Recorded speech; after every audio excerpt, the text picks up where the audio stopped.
अस्सलामुअलैकुम दोस्तों, क्या हाल। चला बात करेंगे जी आपके कमेंट्स और जवाबात। कुछ कमेंट्स हैं आज़ाद वीज़ा, विज़िट वीज़ा, वीज़ा पे जॉब, शादी, ओमान में शादी के मतलब जो ना वहाँ बड़ी बेचैन है। यानी सैलरी मिले ना मिले, जुर्माने पे करिए ना करिए, शादी जो है ना वो हो जानी चाहिए। तो भैया शादी के लिए आप सबसे आखिरी चीज़ जहन में रखें कि जिन्होंने आपसे शादी करनी है या जिनसे आप शादी के ख्वाहिशमंद हैं, तो पहली जो है ना वो प्रायोरिटी क्या है आपकी। ज़्यादातर की जो है पैसा होता है कि जी लड़का या लड़की अमीर ही मिले तो आहो। बहुत कम ऐसे हैं जो कहते हैं प्यार मिले तो निभा हम खुद ही लेंगे। ठीक है जी, बेशक मोहब्बत जो है ना वो साबित करने के लिए मरना पड़े। बहरहाल इतना आसान नहीं है और इसके जो वाज़ह रिज़ल्ट हैं अभी पिछले महीने ये अनाउंसमेंट हुई है, 1 साल के बाद जो है ना शुरू होंगे, क्योंकि ओमान में तलाक़ की शरह बड़ी ज़्यादा है और अब नई शादियां जो हैं लोग बाहर करेंगे, फिर लोकल जो हैं वो भी बाहर करने की कोशिश करेंगी, तो फिर जो है आपके चांस बन सकेंगे। बहरहाल जहन में रखें और सोचें कि 1 साल के बाद जो है ना कुछ नज़र आना शुरू होगा। ये हकीकत है, टाइम लगेगा थोड़ा सा, रिज़ल्ट आएगा, मिलेंगी, टेंशन नहीं लेना। और उसके बाद है जी कमेंट्स आपके, अगर हैं मैंने हिफ्ज़ किया हुआ है ओमान में, इधर मस्जिद में, भैया मस्जिद में नमाज़ पढ़ा सकते हैं, बल्कि कहीं भी पढ़ा सकते हैं। अगर जॉब करना चाहते हैं तो वो आपको मस्जिद की इंतज़ामिया से, आजकल बहुत सारी मसाजिद कंपनीज़ की हैं या बहुत सारी मसाजिद को जो डायरेक्ट मिनिस्ट्री ऑफ जो रिलीजियस अफेयर वो डील करती है, या कुछ इलाकों में जो लोकल कह लें कि मेंबर्स होते हैं मस्जिद के, कमेटियाँ बनी होती हैं गली मोहल्लों में, एरियाज़ में, तो वो डील करते हैं। तो आपको मस्जिद में जाके ये इन्फॉर्मेशन पता चलेगी।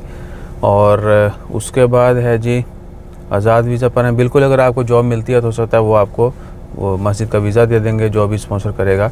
मोहम्मद कामिल टूरिस्ट वीज़ा, ये कमेंट था जी उस्मान 499 का मस्जिद के मतलब। और मोहम्मद कामिल टूरिस्ट वीज़ा बेजान ओपन है, लेकिन देते कम ही हैं। और एक और चीज़ भी कि जब मुल्क में हालात थोड़े ऊपर नीचे हों ना, तो बाहर वाले भी जो ना थोड़ा सा फिर एहतियात करते हैं। ये चीज़ जहन में रखेगा, लेकिन कोई बंदा इसके ऊपर यकीन भी नहीं करता और कोई बताता भी नहीं है। वकार यूनस स्पीड स्टार, इनका कमेंट आ गया जी, मुझे पोलैंड जाना है बस, please give me number dear. Insta facebook की सेम आईडी, वहाँ पे मैसेज कर दीजिएगा। और अगर टाइम पे हम रिप्लाई ना कर पाएँ तो आपने इधर हमें मैसेज कर देना कि इस आईडी से ना वहाँ पे मैसेज किया, प्लीज़ डू रिप्लाई। अच्छा जी, सूट ये क्या है, सूटर पोटी उस्ताद जी है तो anyhow, I can not pronounce it. भाईजान मैं टाइल मैसन का काम करता हूँ। भाईजान बिल्कुल आप भी जो है इंस्टा फेसबुक के ऊपर मैसेज कर दें, सेम नेम की आइडिया। वकार खान, भाईजान ओमान में तलबात की जॉब अगर हासिल करनी हो तो कैसे मुमकिन है, मैं ओमान में रह के, प्लीज़ कुछ बता दें। भाईजान इसके ऊपर बहुत सारी वीडियोस डाली हुई हैं। ओमान में जो है ना वो ये फूड डिलीवरी वगैरह की जॉब्स हैं वो बैन है, बहुत कम। यानी अगर कंपनी चाहे तो ही वो किसी खारजी को हायर कर सकती है, वरना जो है ओमानी को रखना होता है। और तलबात हो गया या बाकी टीएम डन और भी कुछ हैं, उनमें जॉब के लिए आपको उनके जो रेलिवेंट ऑफिस है वहीं से रब्ता करना पड़ेगा, तब मुमकिन है। सुरीले ख्याल भाई, शादी के कमेंट्स बहुत आ रहे हैं जो कि यकीनन अच्छी नीयत से की जाते हैं, यानी परदेश काम काज ज़ाती ज़िंदगी, लेकिन प्लीज़ इस नेक इरादे वालों को बताएं कि ये नया ज़माना है, शादी भी सोच समझ कर की जाती है। ऐसा ना हो कि ज़ौजा मोहतरमा आपकी कमाई खर्च करती रहे, पीछे आपके अहले खाना खर्चे कम से कम जनाब ना हैं ना उधर। भैया मैंने तो बता दिया है, पहली चीज़ जो है ना वो देख लालच है कि जी बस इतने लड़की मिल जाएगी, पता नहीं क्या होगा। भैया उनके भी वही सेम फंक्शन है, सही है ना।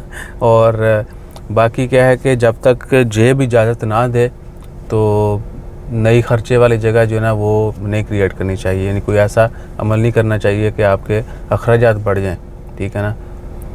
मैंने पहले बता दिया कि सैलरियाँ टाइम पे मिलती नहीं, कि जुर्माने साढ़े को पे नहीं किए जाते, तो शादी करनी और शादी के लिए भी है नहीं हो, बात कहीं और चली जाएगी, आप समझ गए होंगे खामोशियाँ सारियाँ। इंजमाम भैया इसके ऊपर नहीं बल्ब फेरेंगे, ये गलत कमेंट किया आपने।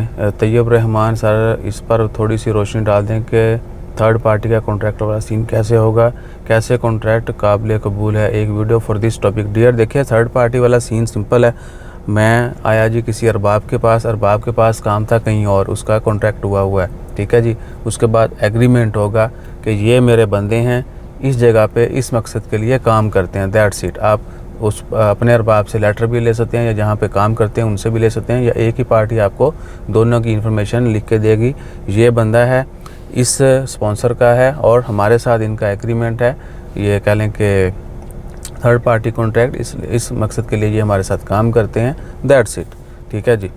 तो ये सीन है। बाकी जो ओवरऑल डिटेल्स होती हैं वो कंपनी टू कंपनी और शेयर होती हैं, उसमें बहुत कुछ और भी होता है जो कुछ एम्प्लॉयज़ से थोड़ा हाइड भी रखी जाती चीज़ें। फेरी वजी वालेकुम अस्सलाम, काइंडली ये बताएं फैमिली विजिट वीज़ा कहाँ से एक्सटेंड होगा, प्रोसीजर क्या है, कितने दिन में एक्सटेंड करके वीज़ा? डियर सेम डे लग जाता है, एक्सटेंड में तो कोई इशू नहीं है।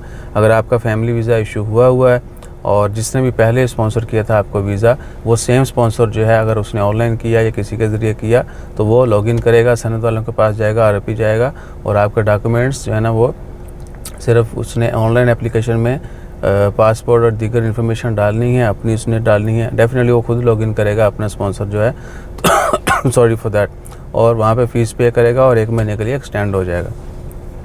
और फर्स्ट टाइम तो हो जाता है, सेकंड थर्ड टाइम जो है थोड़ा सा मेहनत करना पड़ती है। बागी जज़ाकल्लाह खैर, दूसरों की उम्मीदवारों के लिए कोई अच्छा पैगाम दे ताकि अवाम का ख़र्चा कितना पड़ेगा। ये क्या है? दूसरी के उम्मीदवारों के लिए कोई अच्छा, भैया ख़र्चा कितना क्या पड़ेगा? जेब में पैसे हैं अंधाधुंधा। अब देखिए इधर लोग जो हैं मजबूर हैं, शादियां नहीं करते कई साल के जी, वो लड़कियों को हज़ारों रियाल जो है वो नहीं दे सकते। ठीक है, डाउरी जो है वो नहीं दे सकते और सस्ती से सस्ती कोशिश ढूंढने की कोशिश करते हैं। लड़कियां भी चाहती हैं कि भैया यहाँ पर आपके पास गाड़ी हो, अपना घर हो, तब जो है वो किसी के घर पधारेंगी। तो ये सीन है। पहली चीज़ है जेब, उसके बाद जो है हिर्स, और उसके बाद जो है ना फिर अगला जो अंधेरे छाने हैं बाद में वो वाला। बुड्ढा गुजर वालेकुम सलाम, इन्फॉर्मेशन ये मुझे कंपनी ने ब्लॉक किया, अगर मैं ख़ुद की कंपनी ओपन करना चाहता हूँ तो ब्लॉक ख़त्म करवाना पड़ेगा भाईजान आपको, और लाजमी है। आपका अरबाब जो है वही मेहरबानी करेगा या आप कहीं मिनी पैसा दे के काम करवाएंगे। भाई आपकी बहुत मेहरबानी होगी। स्मॉल चाय पराठा एंड कॉफ़ी शॉप के बिज़नेस बारे में कुछ बता दें। आतिफ़ अहमद, भाईजान बिज़नेस के मतलब हम अगर कुछ जानते भी हैं तो हम इंफॉर्मेशन जो है वो शेयर करना मुनासिब नहीं समझती। आजकल हालात आपके सामने हैं, सैलरीज़ जो हैं लोगों की कई महीने कई इवन के कुछ लोग तो बेचारे 6 महीने साल का छोड़ के चले जाते हैं। एंड ऑफ सर्विस बेनिफिट्स जो हैं बहुत सारे लोगों के साथ एग्रीमेंट होता है लेबर लॉ के मुताबिक, उनको वो नहीं मिलते। और जुर्माने जो हैं वो देख लें, 2 दोस्त कहीं मिल के जा रहे हैं तो उनको जी वो जुर्माना हो गया 200 रियाल जुर्माना, ये आप कमर्शियल यूज़ कर रहे हैं। हमारे पास भी अक्सर दोस्त आते हैं, वो कई तो 2 इधर करीब से भी आते हैं, 2 किलोमीटर दूर से आते हैं। वो कहते पायन कल्ले जाना है पकड़े गए तो क्या अब ये कह लें कि सिस्टम जो है ना वो काफ़ी बदल चुका है, पहले जैसा नहीं है। और हम हमेशा से तमाम लोगों से रिक्वेस्ट करते हैं, अगर कोई कहीं पे लगा हुआ है काम पे, उसको उसकी बगार मिल रही है टाइम पे जो भी है, तो वो सोच समझ के स्विच करने की कोशिश करे, या फिर जो है ना आहो तैयार रहे कि जी अगर वो कुलोचा करता है या उसके साथ कुछ होता है तो आगे हालात जो हैं वो वर्स्ट हैं। पीछे इमरान खान साहब नहीं बैठे उधर तो हालात 3 साल ठीक रहे हैं, ठीक है, लेकिन क्योंकि चलो महंगाई तो इतनी नहीं थी, अभी महंगाई आए दिन जो बढ़ रही है और आने वाले दिनों में मज़ीद जो है ना वो आपके लॉ लगने तैयार रहिएगा। ऊपर से गर्मी भी है, सही है जी। बल्कि यही मई में बहुत कुछ हो जाना है पाकिस्तान में। उसके बाद वो नेगेटिव कमेंट्स वाले हैं जी, अब उनको मैं क्या बोलूँ। अब आवाम जो है वो समझती है कि शायद वही समझदार हैं या उनकी ख्वाहिश के मुताबिक चीज़ें शेयर की जाएं, तो ऐसा नहीं है। अपना ख्याल रखिएगा। वीडियो फिर 9 मिनट की बन गई है और दुआ में याद रखिएगा। जज़ाकल्लाह, अल्लाह हाफिज़।